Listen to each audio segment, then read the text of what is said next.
What's the biggest regret you have around the 20-year age mark? Yeah. So in my 20s, this is a little bit difficult. I don't have like any big major ones that like come to mind, but one thing that I generally regret is looking back on like some cynicism, like maybe that. I think maybe a lot of people feel that in the 20s, like you're old enough to think differently, but not so old to really like feel mature totally. Like I don't know. I kind of had some cynicism, skepticism that in some ways that I can look back on now kind of kept me from like engaging with God the way that I would want to, even feeling connected to other people the way, it just kind of caused me to. I think you were in that generation where everything was being questioned. Yeah. And, people were deconstructing their faith and stuff like that. It can cause a whole lot of people to go, well, I'm not sure I want to dive in because I'm not who to trust. And, preachers were being accused of things that they'd never been accused of in the past. And so there's a reason I think people were, cynical about the gospel and about God. But, quite honestly, Micah, people have asked me, I actually don't have any regrets. It doesn't mean I don't have things I wish I would change. It means I don't sorrow over it anymore. Mm-hmm. I learned something that most people don't know about regret, and that it doesn't change anything. It doesn't help anything. It just gives the enemy a foothold. Mm-hmm. And so this is my friend Micah. He's a pastor. I've known him since he was so little, even before he knew he was little. Right. Because Micah's actually got his middle name is Lee. They named him after me, so we have a connection from the very beginning. He's a pastor. He's also a licensed counselor. It's part of the reason I brought him onto this is because he's talking to people, so he has some stories and some ideas of what people go through and what people regret. And I know it surprises people because what they think I said was, I don't have anything I would change. That's not what I'm saying. Mm-hmm. What I'm saying is I don't let the enemy wear me out over things I can't change. Here's the truth. Whatever I did or didn't do that I would change if I could go back, I can't go back. Mm-hmm. So sorrowing over that only gives the enemy a foothold. It doesn't change whatever happened or didn't happen. And I've learned to not judge myself quite so hard because I would judge myself on the person I am now, but I wasn't that person at 20 or whenever I made the mistakes I would have made. I realized we are hurting ourselves when we let the past influence the present so strongly. Yeah. What I find is that many people spend way too much time regretting the past and fearing the future and not actually engaging in the life that's in front of them right now. Right. And my heart's desire with the podcast and with the people I'm talking to is to help individuals really learn to love the life they've been given because you only get one shot at it. Mm-hmm. And this is it. It's not a rehearsal. You only get this life, right? So I see so many people who can't enjoy the life to its fullest because the enemy's taking the past and saying, you did this and you did that. And if you would have done this, your child would have been better, all that kind of stuff. Yeah. So I know in counseling, you probably have a lot of those comments from people that have talked to you. You've heard the regrets they have. So is there something you'd like to share? So first of all, I'm ethically responsible to say that I'm not licensed yet. Okay. So I'm a marriage and family therapist candidate. Okay. My bad. I'm working. You're a wannabe. Well, yes, exactly. In training. There you go. So I'm doing the work, but I have a supervisor right now. I'm hoping by the end of this year, you can with confidence say that I'm licensed. Okay. But what you're describing, like the regret living in the past or worries about the future. Yeah. A lot of times we that's one of the things we address in therapy is usually those types of things are kind of classified as anxiety. That's right. That worry about the future, regret about the past. Yeah. Sometimes I talk to people as if like you're doing time travel in your mind, like that. That's good. Those are things that limit you from experiencing the present moment that you're in, the people, the things you can see and touch. Good. And so sometimes even in therapy, some of the work that we do is breathing, awareness of the current moment, looking around at things that you can see or feel, just to get this sense of this is the moment that I'm in right now. That's good. Try to take advantage of it. That's good. So are you able to bring people to that place of learning to be thankful to help overcome all the anxiety, all the regret? I know for me, the practice of getting up every day, being thankful for at least 3 to 5 things, and then going to bed being thankful for 3 to 5 things has truly changed my outlook on life. Yeah.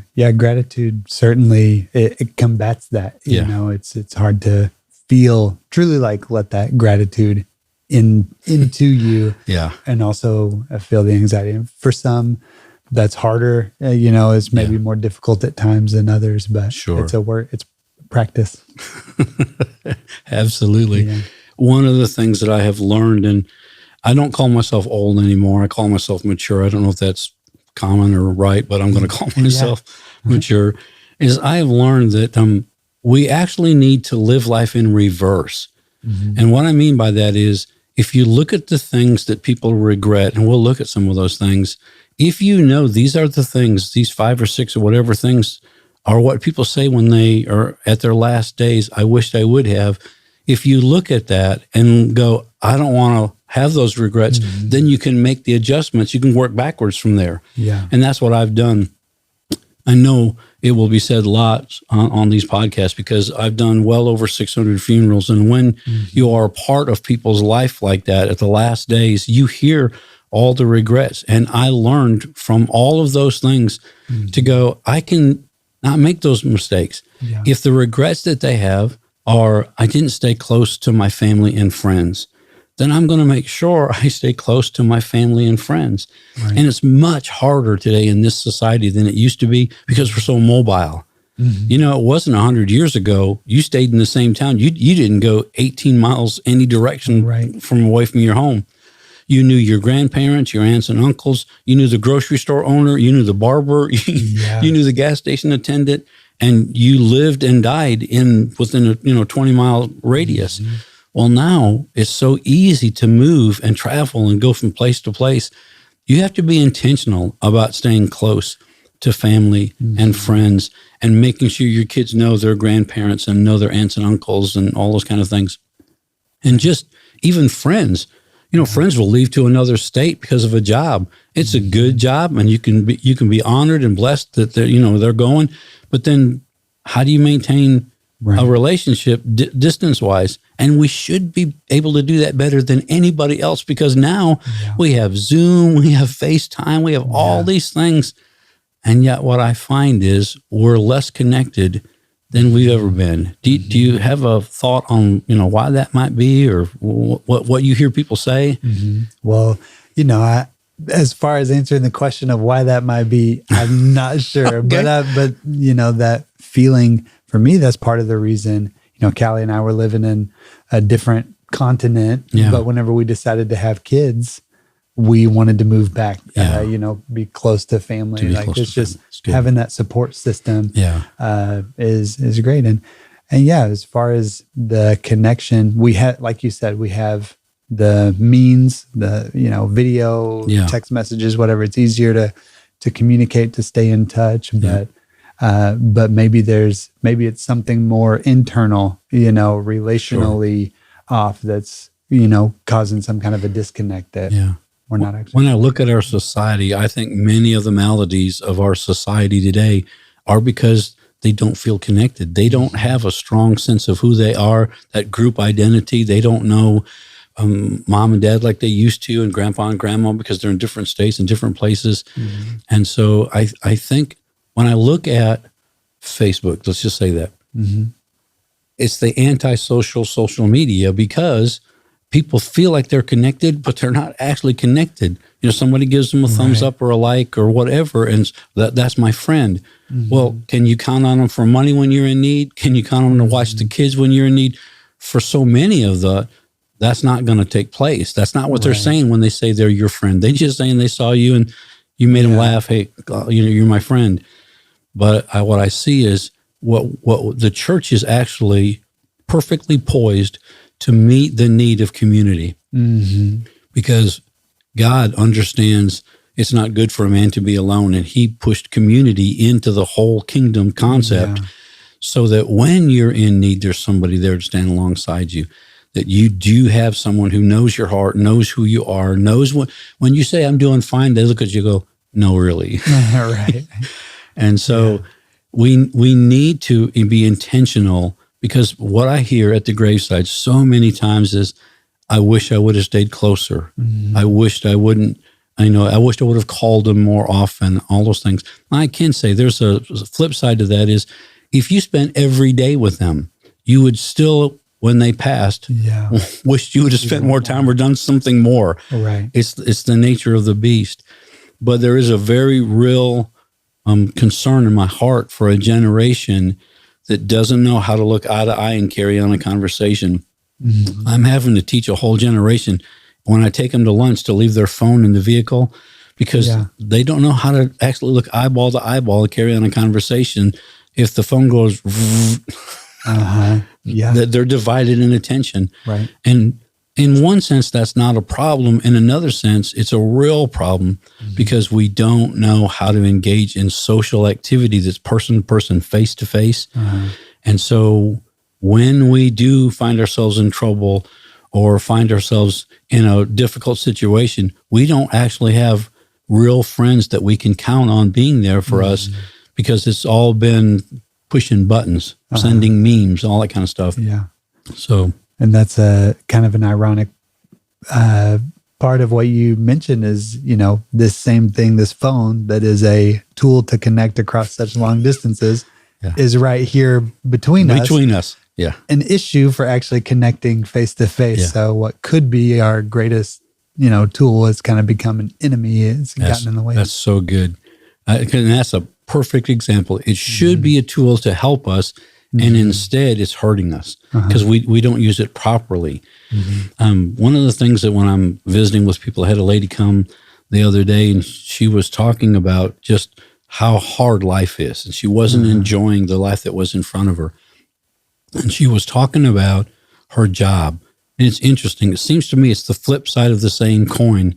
One of the things I hear a lot of in counseling is now they've worked for 60 years and they're retiring, but now they're all broke up and stove up and they can't go climb mountains like they wanted to do when they were 20 and all that kind of thing. And they will say, I didn't enjoy my life. I worked every day. I was there trying to, put my nose to the grindstone and provide for my family. And we work. And the regrets that they have is I worked too hard. What I hear on so many podcasts and so many different teachings is get out there and crush the day and get up earlier than that person and go to bed later than that person. And that's how you succeed. And, the Lord speaks to me in humor. I heard a man say, be the early bird because the early bird gets the worm. And the Lord said, yeah, but it's the early worm that gets eaten. Make sure you're the bird and not the worm. And then I share with people, so sleep in sometimes, avoid the bird hunt. We have this, I work and work. And then the other side of that is I didn't enjoy life. Right. We didn't take time to smell the roses. We didn't take time to just enjoy our kids for a few minutes. We were always thinking about the next thing we had to do. And I think you and I talked a little bit before, but we spend a lot more time in the mundane and the monotonous, just the day-to-day grind, than we do in the triumphs and the tragedies. Those come, but they're few and far in between. Yeah. Most of life is just the everyday, doing the dishes, doing the laundry, going to work. Right. And you have to be intentional about enjoying life. Yeah. Truly, enjoying your life is a choice. It's not a chance. And so we need to help people realize that regrets aren't going to get you there. The enemy just uses it against you. And that we have to work. The Bible says if you don't work, you shouldn't eat. Right. But you shouldn't work so hard that you can't enjoy your wife and your kids. And even taking a few minutes to go, I know in counseling you have to have heard it. People feel guilty about taking a day off and going fishing, and the enemy tells them all the stuff they should have done. Right. Yeah, and that's part of the reason why God commands Sabbath on a regular basis. It's not even a suggestion, is it? Makes us enjoy what He's given us and delight in His creation. Yeah. Yeah. Well, I know you have to work at that because you've got a large family for being a young man, and you've got a full-time job and even a second job. So how do you manage that? Well, how do you make that work where you're there and your kids know and all those things that people say they don't have time for? Yeah. Well, somewhere in Hebrews, you might be able to know exact chapter and verse, but so in Hebrews, I know. It's in the Bible, right? It's in there. It's in there somewhere. It's like ragu. But it says to labor to enter into this rest that He's provided for us. And so, for Sabbath or just enjoying family, there is a labor with it. 4 young kids. A lot of the work of our lives is in the house that we're wanting to rest in. So we got to do some work prior to prep a meal, clean the house, whatever. So that you can enjoy it. Yeah, we can just feel, okay, we don't have anything on the calendar. We're going to try to, these moments that you say, that's what life is, the making faces at your toddler while you're changing their diaper. Yeah. Well, I'm experiencing conviction as I say it, because usually it's like, stop moving your legs, but trying to enjoy those types of moments. But it takes a labor to do it. That's good. And I know you've heard from older people, enjoy that moment because they're going to be growing up so fast and they're going to have the keys and they're going to be leaving. It's really hard to intake. There's mommy, daddy, daddy. But there's a real truth to that. And I love your family. I watch you interact with your children and they know they are loved and they love playing games and talking. And they feel like they can enter into a conversation and not feel like, oh, I'm interrupting something. They're just going to talk to dad or mom because they know they have a strong relationship. But it has to be intentional. It doesn't happen accidentally, does it? No, for sure.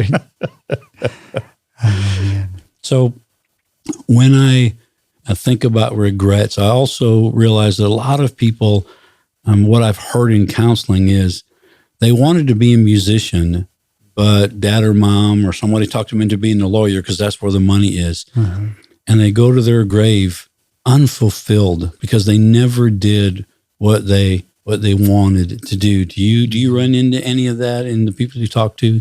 Yeah, that kind of feeling of I wish I would have done or I should have done this better. Those types of regrets. And it's what I hear is not always a profession necessarily, but sometimes just how they would have treated somebody, how they would have used a certain amount of time. And so again, kind of coming back to what you've mentioned of focusing less on what was or what will be, what's now, trying to focus on, okay, well, if this is a person, even a profession or a hobby, what can you do in this moment? Right. What could be done? Very good. I think, again, there's just a realization we have to be self-aware that I'm in the grind, but I'm not actually enjoying life. And so it doesn't mean that people need to quit their job and go do something else, but it means probably you need to look for opportunities. If you wanted to be a musician, there are weekend gigs you can get involved in. You can get involved in your local church. So one of the things I'm always encouraging people is to look for opportunities to at least see if that would be as fulfilling as they thought it would be. Right. I've had a lot of people tell me they feel called to the mission field. I feel called to Mexico. And I'm like, okay, let me tell you what you do. Take your next vacation, and instead of going to Disney, take that money and go down into the center of Mexico, not the places where they speak semi-English, and go to Mexico where all they speak is Spanish, and spend your whole vacation there, and then come back and tell me if you still feel called to the mission field. And most of the time they come back and go, I'm just supposed to send money and go every now and again. So being able to test the water, though, gives them that awareness of, okay, I had this thing in my heart, and I thought that's something I would really enjoy. But then when I did it, I realized it wasn't what I thought it was. And so then they can look other directions to find something that absolutely fulfills them. My desire in helping people is for all of them to go to their grave completely empty, having done everything that they were supposed to do. If they were supposed to sing, man, sing, honey. If you were supposed to write, write. If you were supposed to do that thing so you can look when you go to God, it's all been done. Nothing got left behind. I think you and I talked before. I think the graveyard is where the greatest treasures on the earth laid to rest. They're not in the seas where people are looking for gold and all these different things. Because at the graveyard is where people's songs that never got sung stay. The books that never got written stay. The proposals that never got asked stay. And I just don't want the people I'm connected to, the people that are listening to me, to go that way. I want them to go and have a great ride on the way and be able to say to God, it's finished. Yeah. I've done it all. Yeah. I know you encourage people that as well. So thinking about just the times that I've helped people through regret, one of the things that they have talked about, and I think it's been mostly males, but one of the things I hear often is, I wasn't true to my own emotions. When I was angry, I tried to hide it. When I was happy, I didn't let people know. And I think it's men because they wanted to say to their wife, I love you, but they felt awkward because, I'm a guy and you should just know I love you. I go to work every day. And do you, in helping people, do you see people struggling to how to handle emotions? Oh, yeah. That's a lot of the work that I do. And that, it sounds so basic whenever you say it, to just express your love to somebody. But for whatever reason in our relationships, it can be sometimes the scariest thing to do, because what are they going to do with this? What if they don't? And a lot of that has to do with times that we've maybe felt rejection in the past, or growing up, we're either overtly told we don't do emotions, we don't do that, or even if it's not specifically said, we just kind of pick up on that message that we don't do this. It becomes a lot more difficult in practice than it is, even just saying it. So, scripture the Lord showed me years back was open rebuke is better than secret love. And I've heard a lot of people teach that message, and it's always about loving people enough to correct them. That's always the kind of the connotation of the message. But I think there's something else that people are missing. Part of the reason open rebuke is better than secret love is secret love helps nobody. Yeah. Because it's secret. If I hadn't told you I loved you, hadn't told you I enjoyed being with you, you'd have to guess. Right. Right. And that's not fair to you or to me. And a lot of times the reason that secret love is unhelpful is because it never got expressed. It never got told. Right. And that's what impacts people, is when you tell them, I love you, or, hey, you're my friend, or whatever. And I've made it a point in my life to make sure to tell people I love them now. Because again, one of the regrets at the graveside is I wished I would have told them I loved them. Right. Now, they showed it and they did all these things, but their regret is they didn't say it. And so my encouragement to those that are listening is to be gifted and practice saying, I love you. Right. Now, I'm going to be very vulnerable and open. I don't know if I've ever told you the story, but I didn't hear I love you a whole lot when I was growing up. And so it was foreign to me. And when I had children, telling them I loved them was a work. It was almost hard because I meant it, but because I didn't hear it a whole lot, it was hard for me to say. Right.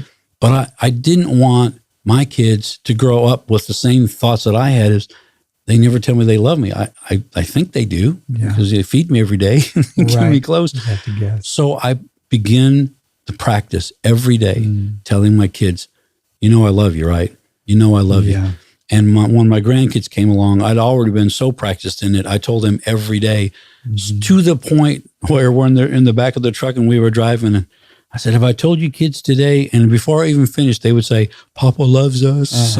So I knew I was able to change. Right. It wasn't easy at first, but because I practiced it, because I disciplined myself to say it, it became easier and easier. And now it's just a part of my vocabulary. Now it's something that all my kids know, my kids here, my friends here.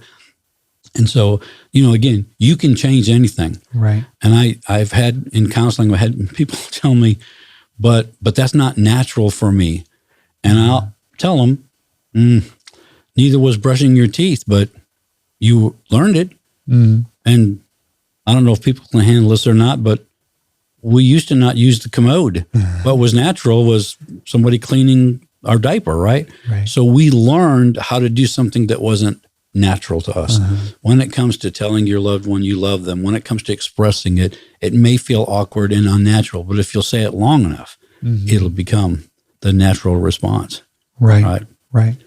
So just in thinking about shutting down here, Micah, is there anything that you want to speak into, anything you want to add or say? I want to give you the floor. Yeah, well, I guess even just adding to that thought, sharing your love, I think maybe sometimes there's this idea that, well, if I say it too much, there's like diminished returns or something. Well, it won't mean anything.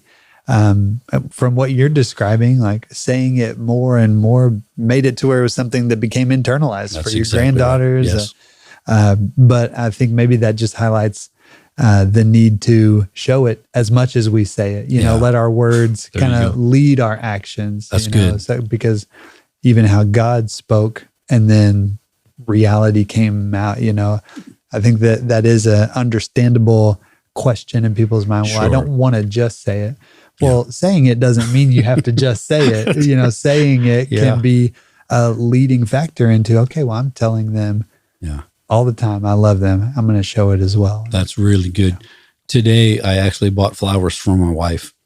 And I have to train all the people when I buy flowers, because all of the servers ask me the same thing. Is it your anniversary? Or are you in the doghouse? Because that's generally the only time men buy flowers. And I will just have to say to them, no, I just love my wife and she loves flowers. And I will do the same thing. Oh, that's so sweet. But that's what I've done. Instead of just saying it, I've realized there are things I can do.